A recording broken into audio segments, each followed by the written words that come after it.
Next flush is the Freesia donor, which is a monkey business daisy who herself was a Reserve Division II Commercial U at the Iowa State Fair for Garrett Arnold a few years back. And phenotypically, I'll admit this is one of my favorite females to look at in person.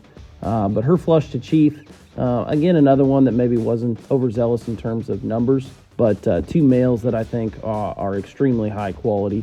We'll start with the 151 sheep. Sheep that's had a little bit of a rougher life. He was born at 138 days, and so had a little bit of a rough start. But I tell you, the progress that this sheep has made in the last 10 days is awfully intriguing. He's very good in his lines, has paper-thin hide, super level when viewed from the side. And you step in behind, and the sheep actually surprises you with how much shape he has.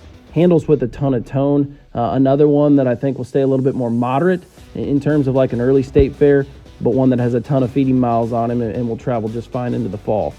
Next is the 154 sheep, and this guy is just, he's an absolute man, a blue tinted sheep that I think will still hold enough color to classify, at least down by the points of his legs, but one in the jugs that we were a massive fan of.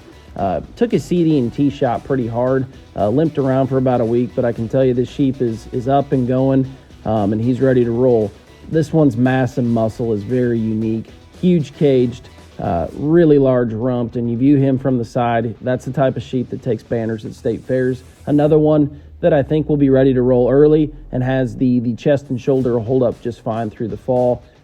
Big fan of this one. I think he's got a very high ceiling. I think they both have a very high ceiling. Just a little bit different in terms of their type and kind and size at this stage in the game, but very similar in terms of quality.